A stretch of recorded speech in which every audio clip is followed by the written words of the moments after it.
আমার আল্লাহ জানিয়ে দিলেন, হে মালাইকা ফেরেশতারা, আমি প্রতিনিধি তৈরি করব, আমার আদমকে তৈরি করব।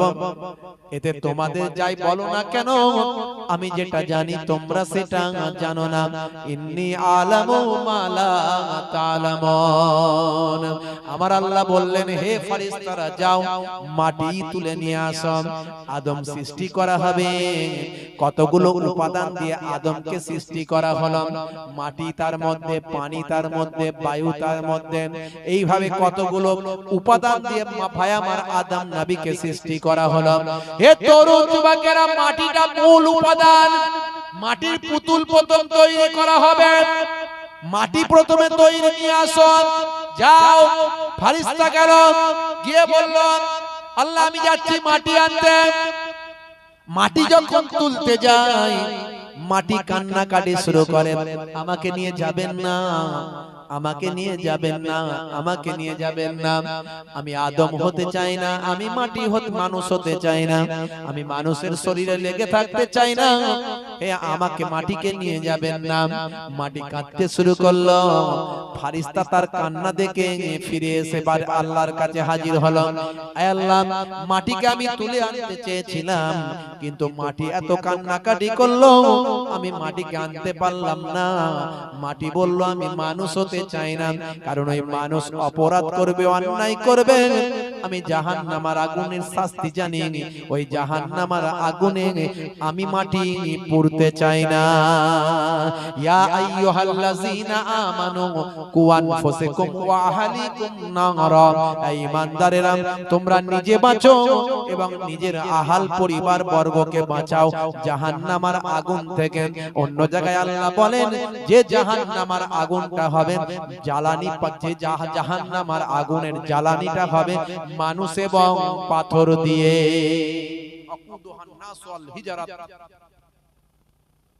জাহান্নামের আগুনটা হবে মাটি এবং ভাই আমার পাথর এবং মানুষ দিয়ে। মানুষ এবং পাথর হলো জ্বালানি কাঠ। আমরা যেমন জ্বালানি কাঠ ব্যবহার করি, এই কাঠ হলো জ্বালানিটা হলো মানুষ এবং মানুষ এবং পাথর। বুঝতে পারছেন বন্ধুরা আমার, তরুণ যুবকেরা আমার, হে আমার মুরব্বিয়ানিরা, হে জওয়ান যুবকেরা, শুনে রেখে দিন বাবা। এমন সময় দেখতে পাওয়া যায় আমার আল্লাহ অন্য ফেরেশতাকে পাঠালেন, যাও। সেই ফেরেশতাও ফিরে আসলেন। আমার আল্লাহ মিকাইল ফেরেশতাকে পাঠালেন, যাও। মিকাইল ফেরেশতাও ফিরে আসলেন। আমার আল্লাহ ইসরাফিল ফেরেশতাকে পাঠালেন, যাও মাটি তুলে নিয়ে আসো। ইসরাফিল ফেরেশতা যখন মাটি তুলতে গেলেন, আমার মাটি বলছে, হে নবী, হে ফেরেশতা ইসরাফিল, আমাকে নিয়ে যাবেন না, আমি জাহান্নামের আগুনে জ্বলতে চাই না, কারণ মানুষ অনেক অন্যায় করবে, পাপ করবে, জাহান্নামের আগুনে পুড়বে, আমি জাহান্নামের আগুনে জ্বলতে চাই না, আমাকে তুলে নিয়ে যেও না। ইসরাফিল ফেরেশতা তার কান্না দেখে আল্লাহর কাছে এসে বলে, আল্লাহ গো, মাটির কান্না আমি আর সহ্য করতে পারি না, মাটি না তুলি আমি আপনার কাছে ফিরে এসেছি। হে তরুণ যুবকেরা, হযরত জিবরাইল ফেরেশতাকে পাঠালেন, যাও জিবরাইল, মাটি তুলে নিয়ে এসো, আদম তৈরি করব, মানুষ তৈরি করব, প্রতিনিধি বানাবো। হযরত জিবরাইল ফেরেশতা চলে গেলেন মাটি তুলতে। জোর করে তুলতে যাবেন, মাটি খুব কান্নাকাটি করলো, এত কান্নাকাটি করে, আমাকে নিয়ে যাবেন না। আপনার কাছে অনুরোধ করি, হে জিবরাইল ফেরেশতা, আমাকে নেবেন না, আমি মানুষ হতে চাই না, আমি জাহান্নামের আগুনে জ্বলতে চাই না, কারণ জাহান্নামের শাস্তিটা কত কঠিন সেটা আমি জানি। হে ফেরেশতা জিবরাইল, আমাকে নিয়ে যাবেন না, আমি জাহান্নামের আগুনে জ্বলতে চাই না। হে তরুণ যুবকেরা, হযরত জিবরাইল ফেরেশতা সেই সময় আর নিরুপায় হয়ে মাটির কথা শুনে হৃদয়টা তার বিগলিত হলো। আল্লাহ দরবারে এসে বলে, আল্লাহ গো, আমি জিবরাইলও তুলতে পারলাম না, আমি মাটি আনতে পারলাম না, আল্লাহ বেয়াদবি নেবেন না, গোস্তাকি মাফ করবেন। মাটির কান্না দেখে আমি ফিরে এসেছি, আমি মাটি আনতে পারি না। সেই সময় আমার আল্লাহ বললেন, কে পারবে মাটি তুলে আনতে বাবারা, কে পারবে ফারিস্তারা বলো। তখন সেই সময় সেখানে উপস্থিত ছিলেন হযরতে আজরাইল ফারিস্তা। আজরাইল ফারিস্তা বললেন, আয় আল্লাহ, আপনি যদি আমাকে অনুমতি দেন, আমি গিয়ে মাটির কান্নাকাটিকে পরোয়া করব না, মাটিকে আমি ঠিক তুলে নিয়ে চলে আসব। মাটিকে আমি ঠিক তুলে নিয়ে চলে আসব, মাটির কান্নাকাটি আমি পরোয়া করব না, আপনি যদি আমাকে অনুমতি দেন। আল্লাহ বললেন, যাও, ঠিক আছে, যাও, তুমি তাহলে মাটি তুলে নিয়ে এসো, তোমাকে অনুমতি দেয়া হলো। ফারিস্তা আজরাইল ফারিস্তা সে সময় মাটি তুলতে গেলেন। যাওয়ার পর মাটি খুব কান্নাকাটি করতে লাগলো, মাটি খুব কান্নাকাটি করতে লাগলো, অনুনয় বিনয় করতে লাগলো, আবদার করতে লাগলো, আবেদন করতে লাগলো, বিভিন্ন ভাবে দরখাস্ত করতে লাগলো। কিন্তু আজরাইল ফারিস্তা বললেন, আমার হৃদয় খুব কঠিন, আমি আল্লাহর অর্ডার ছাড়া কিছু পরোয়া করি না, ও তোমার কান্না আমার হৃদয়কে বিগলিত করতে পারবে না হে মাটি, কোনো উপায় নাই।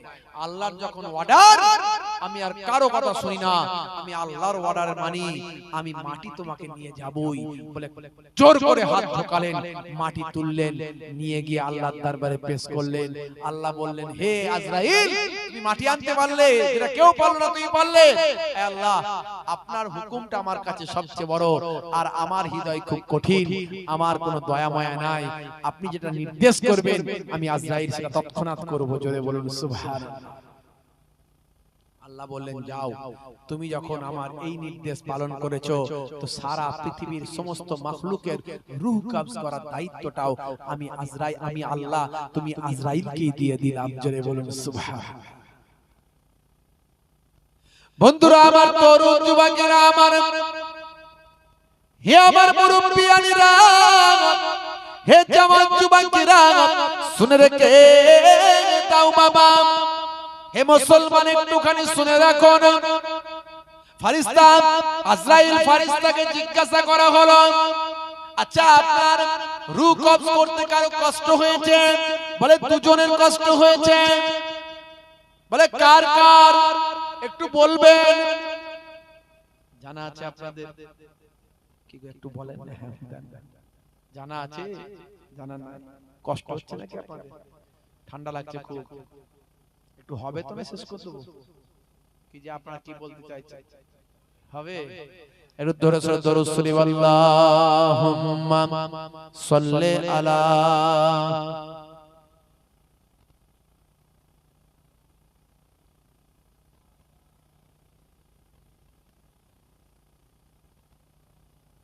ওগো খোদা আমার, ক্ষমা করে দাও, তোমার দয়ার নবীর দিদার করে দাও। ওগো খোদা আমার, ক্ষমা করে দাও, তোমার দয়ার নবীর দিদার করে দাও। গুনাহগার আমি, तू दाता है त्राता, तू दाता है त्राता, तू दाता है त्राता, तू दाता है त्राता। अल्लाहुम्मा सल्ले अला।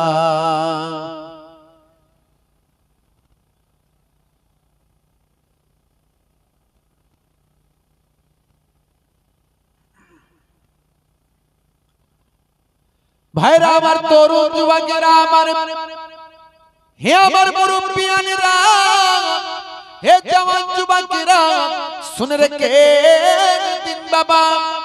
দেখুন আল্লাহর রহমত কতটা আমাদের উপর, আল্লাহর দয়া কতটা আমাদের উপর আছে, আল্লাহর রহম কতটা আমাদের উপর আছে, আল্লাহর মায়া মমতা আমাদের উপর কতটা আছে।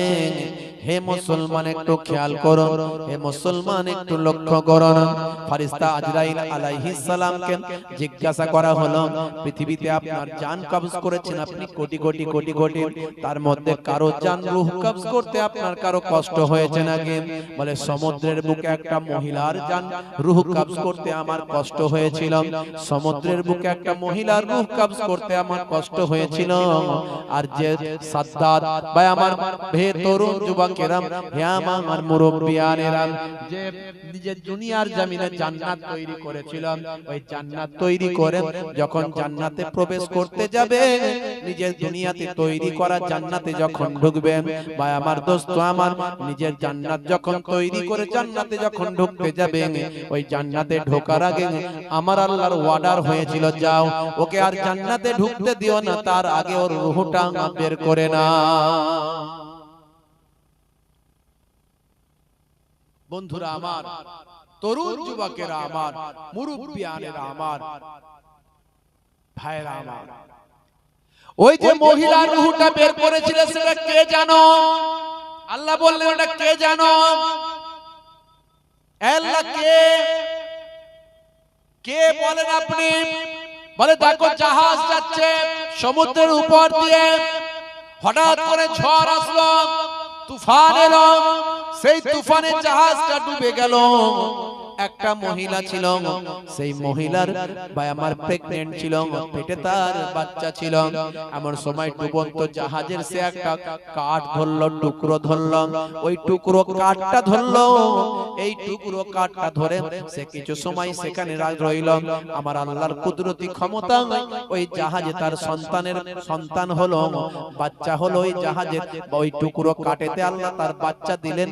ওই বাচ্চাটা দেওয়ার পর বাচ্চাটা ওই দুনিয়ার জমিনে দুনিয়ার আলো দেখলাম, সমুদ্রের উপর টুকরো কাঠের উপর আল্লাহ তাকে সন্তান দিলেন, ওই মহিলা সন্তান হলো। ওই সন্তানটা হওয়ার পর, হে তরুণ যুবকেরা শুনে রেখে দেন, এমন সময় আল্লাহর নির্দেশ হলো, যাও আজরাইল ফেরেশতা যাও ওই সন্তানের মায়ের রূহটা কবজ করে নাও।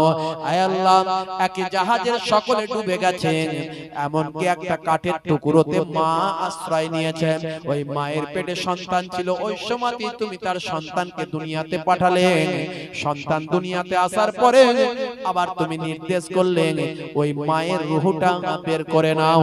আমি বড্ড কষ্ট পেয়েছিলাম, দুঃখ পেয়েছিলাম, কি করে আমি রূহটা বের করব?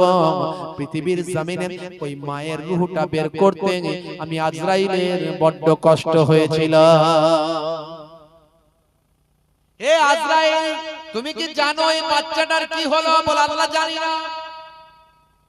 শুনে রেখে দাও, ওই বাচ্চাটাকে আমি আল্লাহ বাঁচিয়ে রাখলাম, ওই বাচ্চাটাকে আমি আল্লাহ ভাসিয়ে ভাসিয়ে সমুদ্রের কিনারায় নিয়ে গিয়ে পৌঁছে দিলাম, সমুদ্রের কিনারায় পৌঁছে দিলাম আমি আল্লাহ।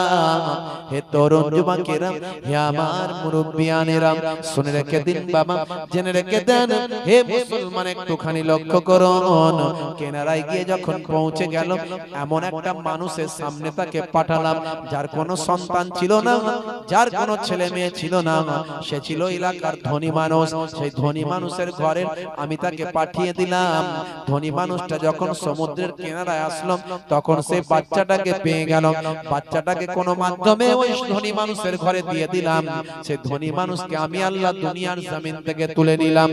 হে দুনিয়ার মানুষ শুনে রেখে দাও, হে তরুণ যুবকেরা, হে আমার মুরব্বিয়ানেরা, শুনে রেখে দাও বাবা, এমন সময় সে সমস্ত সম্পত্তির মালিক হয়ে গেল, সে সমস্ত ধন সম্পত্তির মালিক হয়ে গেল, সমস্ত সম্পত্তির সে মালিক হয়ে গেল।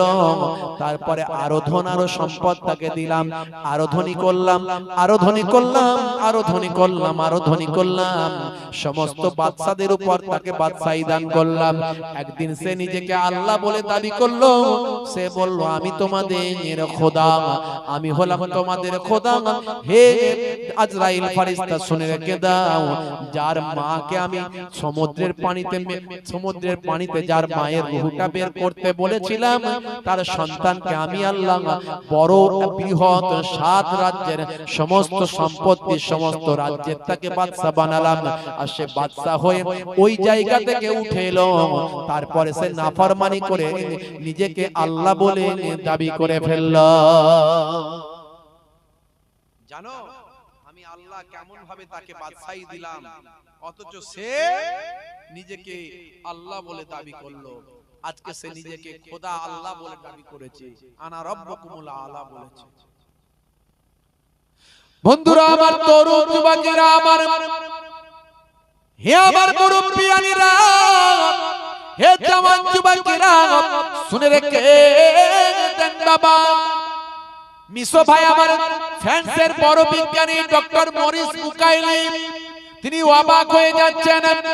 মুসলিম বিজ্ঞানীরা বলছে, জানেন স্যার, আপনি যে গবেষণা করছেন ডেড বডি নিয়ে, যার শরীরে লবণের চিহ্ন পাওয়া যায়, নোনা পানিতে ডুবে যার মৃত্যু হয়েছে, আপনি যে ডেড বডি নিয়ে গবেষণা করছেন, এই ডেড বডি আজকের নয়, এই মানুষটা কিন্তু আজকের নয়।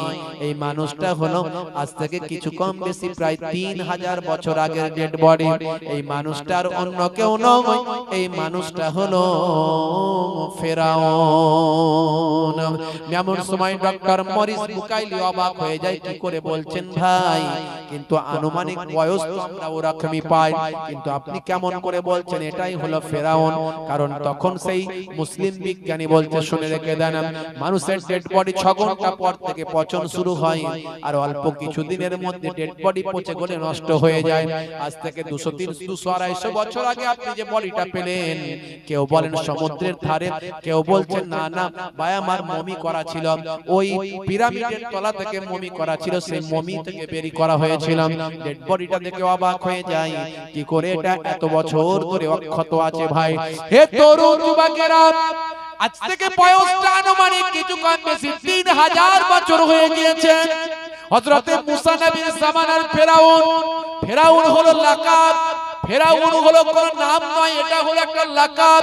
যেমন রাজা বাদশা বলা হয়, নেতা মন্ত্রী বলা হয়, ও ফেরাউন যুগে যুগে অনেক এসেছিল। মুসা নবীর জামানার ফেরাউনের কথা বলছি। ডক্টর মরিস বুকাইলি অবাক হয়ে যায়, বাবা কি করে আপনারা বলছেন সে মুসা নবীর জামানার ফেরাউন? বলে শুনে রেখে দেন, জেনে রেখে দেন, 1450 বছর আগে আল কোরআনে এই ফেরাউনের সম্পর্কে 3000 বছর আগের ফেরাউন সম্পর্কে বলা হয়েছে। বিশ্ব নবীকে জানিয়ে দিয়ে আল্লাহ বলেন, হে তরুণ যুবকেরা শুনে রেখে দাও, ফেরাউন যখন লোহিত সাগরে নীল দরিয়ায় উঠছে, ডুবছে আর মরছে, ডুবছে আর উঠছে, ডুবছে আর উঠছে, ডুবছে আর উঠছে, ফেরেশতা তখন তার সামনে গিয়ে জানিয়ে দেয়, আলিয়াউমা নুনাজ্জিকা বিবাদানিকা লিতাকুনা লিমান খালফাকা আয়াত ওয়া ইন্না কাসীরাম মিনান নাসি আন আয়াতিনা লাগাফিলুন। হে দুনিয়ার মানুষ শুনে রেখে দাও, আলিয়াউমা নুনাজ্জিকা বিবাদানিকা লিতাকুনা লিমান খালফাকা আয়াত। আজকের দিনে হে ফেরাউন, আমার আল্লাহ জানিয়ে দিয়েছেন তোমার জিসমকে বাঁচিয়ে দেবেন, তোমার জিসমকে অক্ষত রাখবেন। আজকের দিনে তোমার শরীরকে বাঁচিয়ে দেওয়া হবে, যাতে করে আফটার জেনারেশন তোমাকে দেখে শিক্ষা লাভ করে যে এই হলো ফেরাউন, যে নিজেকে খোদা বলে আল্লাহ বলে দাবি করেছিল। অতএব আপনি যে ডেড বডিটা পেয়েছেন, গবেষণা করেছেন, এই ডেড বডিটা আজকের নয়, এই ডেড বডিটার বয়স হলে 3000 বছর পার হয়ে গেছে। আপনার গবেষণায় 3000 বছর ধরা পড়েছে, আর আল্লাহর কোরআন অনুযায়ী 3000 বছর আগের ফেরাউনের কথা বলা হয়েছে। যেটা আপনি আজকে গবেষণা করে প্রমাণ করলেন যে ডেড বডিটার বয়স কিছু কম বেশি 3000 বছর নোনা পানিতে ডুবে মারা গেছে। আমার আল্লাহ 1450 বছর আগে কোরআন মাজিদে জানিয়ে দিয়েছেন এটা হলো ফেরাউন, যে ফেরাউনকে লোহিত সাগরে নীল দরিয়ায় ভাই আমার নোনা পানিতে ডুবিয়ে মারা হয়েছিল, এবং তাকে বলে দেয়া হয়েছিল যে আজকের দিনে বেবাদানিকা তোমার জিসমকে লিতাকুনা বাঁচিয়ে দেওয়া হবে, আল ইয়াউমা নুনাজ্জিকা বেবাদানিকা, আজকের দিনে তোমার জিসমকে রক্ষা করা হবে, লিতাকুনা যাতে করে হয়ে যায় লিমান খালফাকা আয়াত, তোমার পশ্চাৎবর্তীদের আফটার জেনারেশনের জন্য একটা নিদর্শন হয়ে যায়। তারা দেখবে এটা হলো ফেরাউনের ডেড বডি, নিজেকে আল্লাহ বলে দাবি করেছিল। আজও মিশরের কায়রোর ভাই আমার কায়রোর মিউজিয়ামে ফেরাউনের ডেড বডি রাখা হয়েছে। অনেকে বলে ফেরাউনের ডেড বডি অনেক লম্বা অনেক চওড়া, না না, ভুল তথ্য, ভুল কথা। ফেরাউনের ডেড বডি কিছু কম বেশি 7 ফুটের মতো লম্বা, খুব একটা বেশি নয়। আর সাধারণ মানুষ যেভাবে হয় সেরকমই সে হাতটাকে এইভাবে জড়ো করে, এখনো তাকে আল্লাহ ঘুম পাড়িয়ে রেখে দিয়েছেন কুদরতি ক্ষমতায়। তার পেট ফেটে যায়নি, পচে যায়নি, নষ্ট হয়ে যায়নি। আজ 3000 বছর হয়ে গেছে। মিশরে আপনি গেলে দেখতে পাবেন ফেরাউনকে আল্লাহ দেখিয়ে দেবেন, আর আপনার কথা মনে পড়ে যাবে। আল্লাহর কোরআন বলেছে এই হলো সেই ব্যক্তি যে নিজেকে আল্লাহ বলে দাবি করেছিল।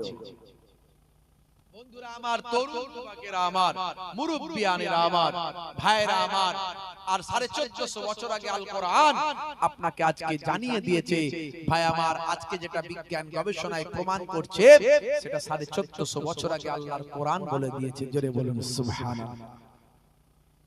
লম্বা চওড়া নয় হে তরুণ যুবকেরা, হে আমার বন্ধুরা, শুনে রেখে দিন বাবা। এরকম অনেক প্রমাণ আছে, অনেক কথা আছে কোরআন মাজিদে। কোরআন মাজিদ যা বলেছে আজকের যুগে প্রমাণিত হয়। হে তরুণ যুবকেরা, সেই কোরআন মাজিদের কথাগুলো আপনি যদি মানেন, আপনি পরিপূর্ণ মুসলমান হতে পারবেন। আপনি পিতামাতার সঙ্গে ভালো ব্যবহার করবেন, আপনি আপনার স্ত্রীর সঙ্গে ভালো ব্যবহার করবেন, আপনি সন্তানের প্রতি ভালো ব্যবহার করবেন, আপনি আপনার কন্যা সন্তানকে বেশি বেশি ভালোবাসবেন, বেশি ভালোবাসবেন, আপনার মেয়েকে বেশি ভালোবাসবেন, আপনার মেয়েকে বেশি ভালোবাসবেন। বন্ধুরা আমার, তরুণ যুবকেরা আমার, রাসূল বলেছেন যে ফাতেমাকে কষ্ট দিল সে আমি রাসূলকে কষ্ট দিল। জোরে বলুন সুবহানাল্লাহ। কেমন তার কন্যার প্রতি ভালোবাসা দেখিয়েছেন। কিতাবের মধ্যে দেখা যায় যে একটা কন্যা সন্তানকে পরিপূর্ণ শিক্ষা দীক্ষায় শিক্ষিতা করে মানুষ করলো এবং তাকে দ্বীন ইসলামের শিক্ষা দিল, জানালো, বোঝালো এবং উপযুক্ত পাত্রে পাত্রস্থ করলো। এই রকম কন্যা সন্তানের পিতা আর আমি নবী জান্নাতে পাশাপাশি ঘরে বসবাস করব। জোরে বলুন সুবহানাল্লাহ। ইসলামে নারীদের সম্মান দেওয়া হয়েছে। 1450 বছর আগে বিশ্ব নবী আসার আগে আইয়ামে জাহেলিয়াতের যুগে মানুষ ভাই আমার কন্যা সন্তান জন্ম হলে তাকে জ্যান্ত দাফন করে ফেলতো, হত্যা করে ফেলতো। আমার আল্লাহ কোরআন মাজিদে জানিয়ে দিয়েছেন কোন অপরাধে তোমরা তোমাদের ওই কন্যা সন্তানগুলোকে জীবন্ত হত্যা করতে, এর কৈফিয়ত কাল কিয়ামতের দিনে নেওয়া হবে।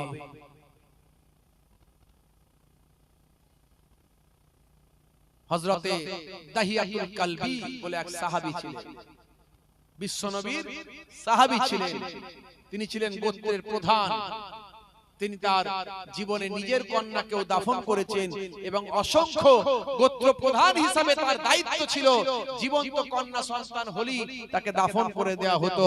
এক সময় বিশ্বনবীর কাছে এসে কাঁদতে লাগলেন, ইয়া রাসূলুল্লাহ, ইয়া হাবিবাল্লাহ, আমি ইসলাম সম্পর্কে জানতে পেরেছি, ইসলাম নারীদের কি সম্মান দিয়েছে, আর আমাদের পূর্বপুরুষ তারা কন্যা সন্তানের প্রতি ঘৃণা দেখিয়েছে, নেগলেক্ট করেছে। এখন সভ্য সমাজ কন্যা মহিলাদের সম্মান দেওয়ার নাম করে মহিলাদের পণ্যে পরিণত করেছে, তাদের বিকিনি পরিয়েছে, তাদের ছোট পোশাক পরিয়ে স্টেজে নাচিয়েছে এবং মানুষদের বিনোদন দিয়েছে। এছাড়া সভ্য সমাজ কন্যাদের সম্মান দিতে পারেনি। ইসলাম নারীদের সম্মান দিয়েছে, বলেছে মোবাইল কিনলে যদি কভার লাগাতে হয়, নারীরাও সম্মানের মোবাইলের থেকে অনেক বেশি দাম। কথা ঠিক না? হে তরুণ যুবকেরা, হে আমার বন্ধুরা, হে আমার মুরব্বিয়ানেরা, শুনে রেখে দিন বাবা। 10,000 টাকার মোবাইল কিনলে একটা কভার লাগাতে হয় যাতে মোবাইলটা পড়ে গেলে ভেঙে না যায়। স্ক্রিনটা যাতে ফেটে না যায়, নষ্ট না হয়ে যায় বাবা, এই 15,000 10,000-এর মোবাইল একটা কভার লাগাতে হয়। তাতে লোকে কি বলবে কিছু যায় আসে নাই, কে কি বললো এসব কথা পরোয়া করি নাই, কারণ মোবাইলটা বাঁচবে ভাই অনেক টাকা দাম। তাই হে তরুণ যুবকেরা, আপনার আমার ঘরের নারী মহিলা কন্যা তাই মোবাইলের থেকে অনেক বেশি দামি, অনেক বেশি আল্লাহ তাদের সম্মান দিয়েছেন, অনেক বেশি তাদের মূল্য দিয়েছেন। তাই আপনার আমার ঘরের মহিলা যখন বাইরে বের হয় তার মাথায় গায়ে একটু চাদর জড়ায়, এটা একটু কভার লাগাতে হয়। এই কভার লাগালে লোকে কি বলবে এতে দেখার কিছু অসুবিধা নাই।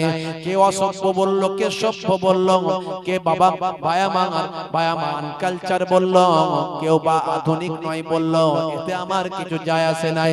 কিন্তু একটা কভার লাগাতে হয়, কারণ আপনারা আমার নারীর সম্মান অনেক বেশি। তাই মোবাইলের কভার লাগালে যদি বায়ামার মোবাইলটা বেঁচে যায়, পড়ে গেলেও নষ্ট না হয়, আপনারা আমার নারী আপনারা আমার ঘরের মহিলা যদি কভার লাগায়, শরীরে যদি একটু বোরকা পরে নাই, মাথায় হিজাব পরে নাই, তাহলে আপনারা আমার নারীদের মহিলাদের সম্মানকে আল্লাহ বাড়িয়ে দেয়।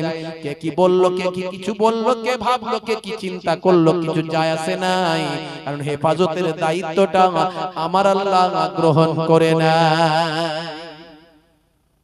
মুসলমানের নারী করছে বাড়াবাড়ি, হাতে নিয়েছে কাটারি, বলছে বেরিয়ে শ্বশুর শাশুড়ি আসছে মিলাদুন নবী, বলছে মা তুই কি নিবি, বলছে আব্বা তুমি জানো না এটা 2022 সাল, সকালে টিউটার বিকালে কম্পিউটার, তার জন্য তোমার মেয়ের একটা জিন্সের প্যান্ট দরকার। মুসলমানের নারী চালাচ্ছে স্কুটি গাড়ি, কাঁধে নিয়েছে ব্যাগ, বলছে আমার দিকে দেখ, চুল করতে কালার, যাচ্ছে বিউটি পার্লার, গায়ে নাই ওড়না, বলছে আমার দিকে দেখ না, চোখে কালো চশমা যেন বেদের মেয়ে জোসনা, স্কিন টাইট গেঞ্জি খুঁজছে সে সঙ্গী, টাইট ফিটিং প্যান্ট দেবে ব্রেক ড্যান্স, ওদিকে গেলে চোখ বলে কি অভদ্র লোক, কবরে গেলে ডান্ডা করে দেবে ঠান্ডা। মুসলমানের নারী, বুঝতে পারছেন, রাগ করবেন না বাপ। আজকের যুগে দেখা যায় হাই রে হাই, বলে আমাদের ঘরের মেয়েরা মডার্ন হয়েছে, তাই বালতিতে যদি পানি থাকে ভাই একটা ঢাকা একটা ফাঁকা, জামাই যদি আসে রাতের বেলায় এসে লোটাটা ফাঁকাতে ঢোকায়, ফাঁকা থেকে পানিটা তুলে নাই, ঢাকাতে প্রথমে হাত দেয় নাই। হে মুসলমানের নারী, সম্মান আপনি রাখবেন কি রাখবেন না এটাই আপনি পারবেন, আমি জানি। সম্মান যদি বাঁচাতে চান নিজের সম্মান ঢেকে চলেন, কারণ আল হায়া ও সোবাতু মিনাল ঈমান, যতক্ষণ ওই নারী হিজাবের মধ্যে থাকবে, পর্দার মধ্যে থাকবে, সম্মান নিয়ে বাইরে বেরোবে, তার মধ্যে ঈমান আছে বোঝা যাবে। একটা নারী যখন পর্দার মধ্যে থেকে বাইরে বেরোবে, মোটা চাদর গায়ে দিয়ে বাইরে বেরোবে, বোরকা পরে বাইরে বেরোবে, হিজাব গায়ে দিয়ে বাইরে বেরোবে, তখন বোঝা যাবে তার মধ্যে সম্মান, তার ঈমান আছে। আর ঈমানদার নারীর সঙ্গে আমার আল্লাহর রহমত থাকবে। জোরে বলুন সুবহানাল্লাহ। কিন্তু হিজাব পরে যত মুস্কান পড়েনি, এক মুস্কান সারা পৃথিবী কাঁপিয়ে দিয়েছে। মুস্কান বলছে, মুস্কান কি বলেছে? মুস্কান বলছে আমি যখন ভয় পেয়ে গিয়েছিলাম, যখন 50 জন আমাকে ঘিরে ফেলেছিল, আমাকে ঘিরে ফেলে যখন নারা দিচ্ছিল, স্লোগান দিচ্ছিল, আমাকে ভয় পাওয়াচ্ছিল, তখন মুস্কান বলছে আমি ভয় পেয়ে গিয়েছিলাম, ভয় পেয়ে তখন আমি আল্লাহু আকবার, আল্লাহু আকবার ধ্বনি দিয়েছিলাম। এই আল্লাহু আকবার ধ্বনি দেওয়ার সঙ্গে সঙ্গে আমার আল্লাহর গায়েবী মাদত আমার কাছে এসেছিল। জোরে বলুন সুবহানাল্লাহ। জোরে হবে না? বন্ধুরা আমার, তরুণ যুবকেরা আমার, মুরব্বিয়ানেরা আমার, আল হায়া ও সুবাতু মিনাল ঈমান, হায়া শরম হলো ঈমানের অঙ্গ। মায়েরা হলো মা, মেয়েরা হলো মা। মেয়েদের পেট থেকে আল্লাহ ওলিদের জন্ম দিয়েছেন। বড় পীর সাহেব তিনি মায়ের পেট থেকে এসেছেন, নবীরা এসেছেন মায়ের পেট থেকে। মেয়েরা নবী হয় না কিন্তু নবীদের জননী হয়, জোরে বলুন সুবহানাল্লাহ। মেয়েরা ওলি হতে পারে, মেয়েরা ওলি হতে পারে কিন্তু নবী হয় না। নবী কোনো মেয়ে হয়নি কিন্তু নবীদের জননী আল্লাহ মেয়েদের করেছেন, জোরে বলুন সুবহানাল্লাহ। আর মেয়েদের আল্লাহ কেমন ওলি করেছেন জানেন? কেমন ওলি করেছেন ভাইরা আমার? বড় পীর সাহেবের আম্মা জান উম্মুল খায়ের ফাতেমা, উম্মুল খায়ের ফাতেমা বড় পীর সাহেবের আম্মা জান, জিলান নগরীতে পানি হচ্ছে না, জিলান নগরীতে পানি হচ্ছে না। এই কষ্ট হচ্ছে আপনাদের? বন্ধুরা আমার, তরুণ যুবকেরা আমার, হে আমার মুরব্বিয়ানেরা, হে জওয়ান যুবকেরা, শুনে রেখে দিন বাবা, জিলান নগরীতে পানি হচ্ছে না, দীর্ঘদিন ধরে পানি হয়নি, জমিনটা ফেটে যায়, মানুষ হাহাকার করে, হাই পানি বলে আওয়াজ দেয়। দেখেন না মাঝে মাঝে যখন খরা হয়, খরা হলে মানুষ পেরেশান হয়ে যায়, খাদ্যের অভাব দেখা যায়, মানুষ হাহাকার করে পানির জন্য, আওয়াজ দেয়, চিৎকার করে।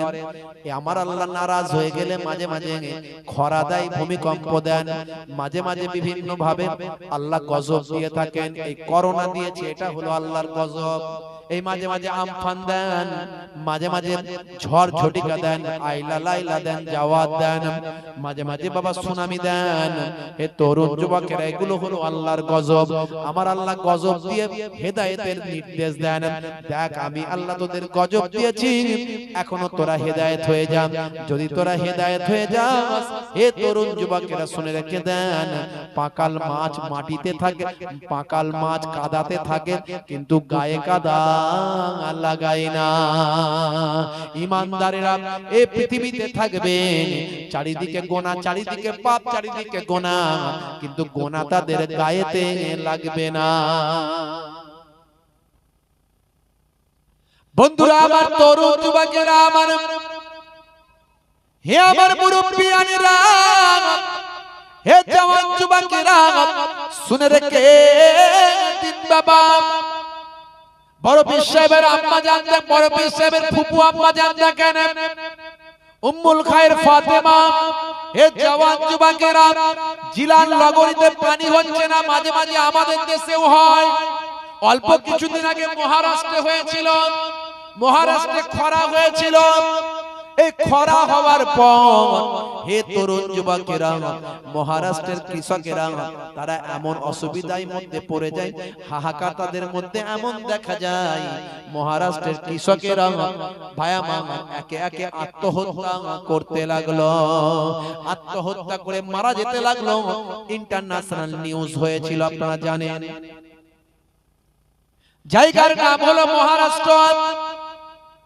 যখন মানুষ প্রতিনিয়ত প্রতিদিন 2-5টা করে আত্মহত্যা করছে, ইন্টারন্যাশনাল নিউজ হয়ে যাচ্ছে। আপনারা দেখেছেন কয়েক বছর আগেও পর্যন্ত মহারাষ্ট্রে আত্মহত্যার প্রবণতা অনেক বেশি।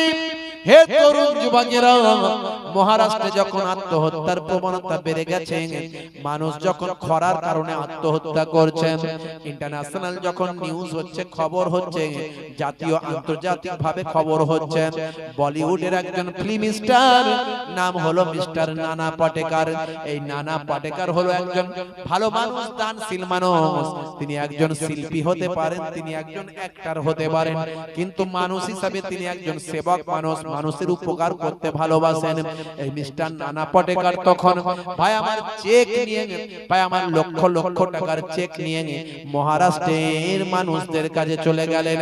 হে তরুণ যুবকেরা, মহারাষ্ট্রের খরাপ প্রবণ এলাকা যেখানে মানুষ আত্মহত্যা করছেন, সেই জায়গায় গিয়ে আওয়াজ দিয়ে বললেন, এসো এসো এসো, তোমরা আর আত্মহত্যা করবে না, তোমরা আত্মহত্যা করবে না বাবা। মানুষ নিজেদের জীবনকে দিয়ে দেবে না বাবা, কারণ খরা আজকে হয়েছে, আগামী দিন খরা চলে যাবে। একটু কষ্ট করো, ধৈর্য ধারণ করো। আর তোমাদের যাদের অসুবিধা হয়েছে, বিপদের মধ্যে আছো, এসো এসো, আমি বলিউডের ফিল্ম স্টার, আমার নাম হলো নানা পাটেকার। আমি তোমাদেরকে এই কি বলে চেক দেওয়ার জন্য এসেছি, তোমাদের হাতে অর্থ তুলে দিচ্ছি যাতে তোমরা আত্মহত্যা না করো। মিস্টার নানা পাটেকার একটা বাস্তব কথা বলেছিলেন, জানেন? এই মানুষ আমরা এত গর্ব করি, এত অহংকার, আমাদের এত টাকার অহংকার, কারো শরীরের অহংকার, কারো অর্থের অহংকার, কারো লোকবল জনবলের অহংকার।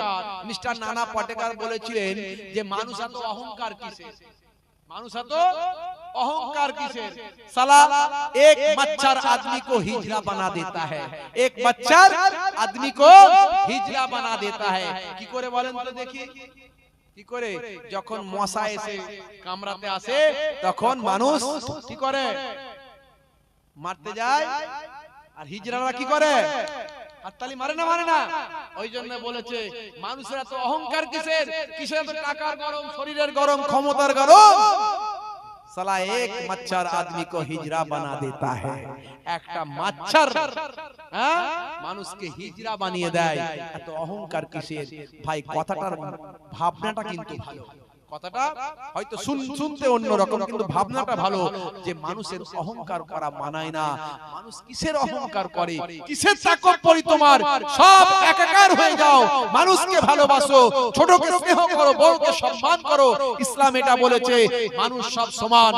যখন নামাজে আপনি দাঁড়িয়ে যান আল্লাহু আকবার বলে, কে কোটিপতি, কে ভিখারি, কে দরিদ্র, কে অসহায়, কে ড্রাইভার, কে মুটে, কে চাষি, কে ভাই আমার ছোট কাজ করে, সব এক কাছে গায়ে গা লাগিয়ে পাশে পাশে দাঁড়িয়ে থাকে।